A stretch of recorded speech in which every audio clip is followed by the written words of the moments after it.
ভূত চলে যাবার পর কবিরাজ হাসতে হাসতে বললেন, যাক, আজকে ভালো ব্যবসা হলো, দেখি তো কেমন সোনা দিল। এই বলে পুটলিটা খুলতেই দেখলো সেখানে কোনো সোনা নেই, পুটলির ভিতর দুটো কাঁটা বিড়ালের পা। এটা দেখে কবিরাজ অবাক। আমি খিলখিল করে হাসতে হাসতে বললাম, নে এবার নে তোর সোনা। লোভী কবিরাজ, তোকে আজকে এই বিড়ালের পা খাওয়াই দিব তারা। আমার কথা শুনে কবিরাজ দিল এক দৌড়, আমিও কবিরাজের পেছনে দৌড় দিলাম। এদিকে মা বাবা জ্ঞান হারিয়ে মাটিতে পড়ে আছে। মিম তাদের জ্ঞান ফেরানোর চেষ্টা করছে। মিম চেষ্টা করছে মাটিতে পড়ে থাকা মা বাবাকে জ্ঞান ফেরানোর। আমি কবিরাজের পেছনে দৌড় দিয়েছিলাম, কিন্তু ওর দেখা পাইনি। শালা লোভী কবিরাজ, আজকে ওর দেখা পেলে বিড়ালের পা খাওয়াই দিতাম। এদিকে কিছুক্ষণ পর মা বাবা জ্ঞান ফেরে। জ্ঞান ফিরতে মা বলে ওঠে, ও বাবা, আমি কি দেখলাম? আমি কার সাথে? আমার ছেলের সাথে বিয়ে দিতে চাইছিলাম। মেয়েটা আসলে পেত্নী ছিল, এরকম ভয়ানক মেয়ে জীবনেও দেখিনি। এ বলে আবারও জ্ঞান হারালো মা। আমি মাকে বিছানায় শুয়ে দিলাম। বাইরে এসে মিমকে বললাম, দেখেছো কত কাহিনী? আমার কথা জবাবে মিম বলল, সরি নিশাদ, ভুল বুঝেছিলাম তোমাকে। ভূত এসব করছে, আমি ভূতের সাথে কথা বলবো, ও যেন এসব আর কখনো না করে। এ বলে মিম বাড়িতে চলে গেল। সে রাতের বেলা মিমের কাছে ভূত আসলো। ভূতকে দেখে মিম বলল, কথা বলবো না তোমার সাথে, কথা নেই।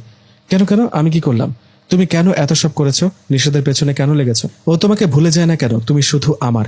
বলো, আমরা কবে বিয়ে করছি? মরার পর। ঠিক আছে, এই নাও দড়ি, গলায় ফাঁসি দিয়ে মরো, তাহলে বিয়ে করব। আরে মজা করিস না তো ভাই, আমি কি তোমার ভাই? তাহলে কি স্বামী বলবো? আসো আসো, কোলে আসো, কোলে এসে বসো। ঠিক আছে, এই বলে মিমের কোলে এসে বসলো।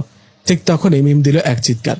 চিৎকার দেবার সাথে সাথে এক ধাক্কায় দরজাটা খুলে দিল মিমের মা। বলল, তোকে আর চিৎকার দিতে হবে না, আমি লুকিয়ে লুকিয়ে সব শুনেছি।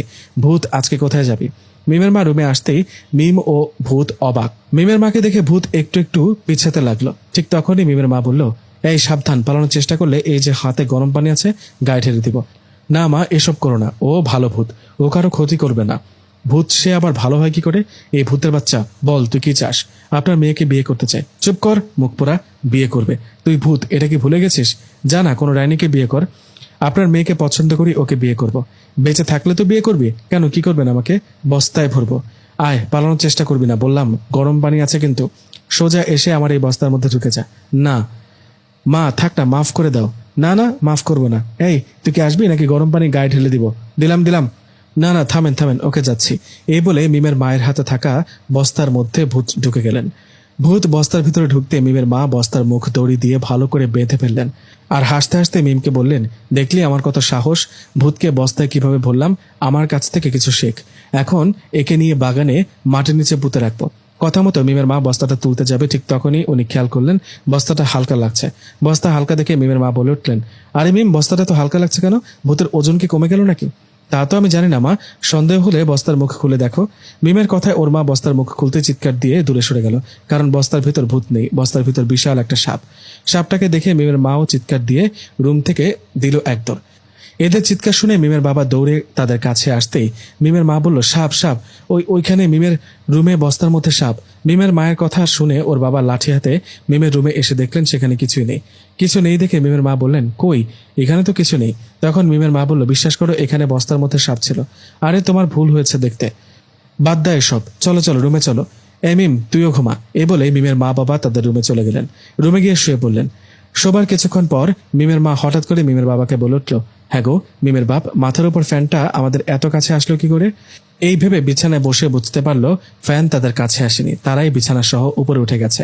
এটা দেখে মিমের মা বাবাও চিৎকার দিতে থাকে, আর বিছানা সহ তারা দুজনই উপরে ভাসছে। ওপর থেকে নিচে তাকাতে দেখলো ভূত নিচে তাকিয়ে হাসছে। ভূতকে দেখে মিমের মা বলে উঠল, ও মা গো ভূত! মিমের বাবা, এটা ভূতের কাজ, ভূত সব করেছে। ওই যে দেখো, নিচে দাঁড়িয়ে আছে। কথাটা শুনে নিচে তাকাতে মিমের বাবা চিৎকার দিয়ে বলল, ভূত? আরে ভূত ভাই, আপনি আমাদের পেছনে লেগেছেন কেন? মিমের বাবার কথাটা শুনে ভূত বলল, ভাই না, আমাকে জামাই বলুন, আমি আপনার মেয়েকে ভালোবাসি আর ওকে কালকে বিয়ে করব। অসম্ভব, এ কিছুতেই হতে পারে না, কখনো তোমার আশা পূরণ হবে না। ওই ভূত, তোমাকে না বলেছি মিমের সাথে তোমার বিয়ে দেব না? দেব না মানে দেব না। দিবেন না? না। বিছানা সহ নিচে ফালাই দিলাম। না না না, দিও না বাবা, ফালাই দিও না। তাহলে মিমের সাথে বিয়ে দেবেন কোন? নইলে ফালাই দিলাম। মিম, ও মিম, মা তাড়াতাড়ি আমার রুমে আয়, বাঁচা আমাদের। মিমের মায়ের চিৎকারে মিম দৌড়ে তাদের রুমে এসে অবাক। বলল, মা বাবা, তোমরা বিছানা সহ শূন্যে ভাসছো কেন? ভূত, তুমি কেন মা বাবাকে শূন্যে তুলেছ বলো? তোমাকে বিয়ে করব, ওরা রাজি হলে নিচে নামাবো। মিমের বাবা বলল, তোর এই আশা পূরণ হবে না। দিব না মিমের সাথে তোর বিয়ে। কি করবি? ওপর থেকে নিচে ফেলে দিব, আর দুজনে রক্ত চুষে খাবো। না, এই কাজটা করো না তুমি, ভালো ভূত। ভালো বলে ভালোই বলে বলছি, রাজি হন, নইলে এই পালালাম। বাবা দাঁড়াও, আরে জামাই বাবা, ভূত বাবা, এমনটা করো না। আচ্ছা আমরা রাজি। মিমের বাবা বলল, বললেই হলো, আমি রাজি না। মিমের মা বলল, আরে মরতে না চাইলে রাজি হও, বেঁচে থাকলে অনেক বুদ্ধি বের করা যাবে, রাজি হও। ঠিক আছে ঠিক আছে, আমিও রাজি। কখন কোন সময় বিয়ে করবা বলো? কালকে 100 ভূতকে নিয়ে মিমকে বিয়ে করতে আসবো। 100 ভূত? জামাই বাবা, একটু কম করে ভূত নিয়ে আসলে হয় না? এত ভূত দেখে তো ভয় পাবো। ঠিক আছে 50টা ভূত নিয়ে আসবো, আপনারা রান্নাবান্না করে রাখবেন। এই বলে মিমের মা বাবাকে নিচে নামিয়ে চলে গেল ভূত। সে রাতে ভয়ে মিমের মা বাবা ভালো ঘুম হলো না। পরের দিন দিনের বেলা ভূত তার সাথে করে 50টা ভূতকে নিয়ে চলে আসলেন বিয়ে করতে। এদিকে মিমের মা বাবা খুব চিন্তিত, শেষমেশ কিনা ভূত তাদের মেয়ের ঘরে জামাই। এদিকে ভূত এসে মিমের মা বাবাকে বলল, কি ব্যাপার, আজকে না আমার ও মিমের বিয়ে, তাহলে বিয়ে বাড়িতে কোনো লোকজন নেই কেন? মিমের বাবা বলল, এটা কি সাধারণ বিয়ে ভেবেছ? ভূতের সাথে আমার মেয়ের বিয়ে, সাথে করে আবার ভূত নিয়ে আসছো। এটা অন্য কেউ দেখলে কি ঠিক থাকতে পারবে? তাই কাউকে ডাকেনি। ও আচ্ছা, তো বিয়ে কখন হবে আমাদের?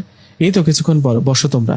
ওদিকে মিমের মা রান্না করছে, তখন হঠাৎ একটা ভূতের সাথে আসা একটা ভূত গিয়ে মিমের মাকে বলল, আন্টি কি রান্না করেন? কথা শুনে মিমের মা বলল, এই তো ভূত বাবা, মাংস রান্না করি, এই দেখো। মিমের মায়ের কথাটা শুনে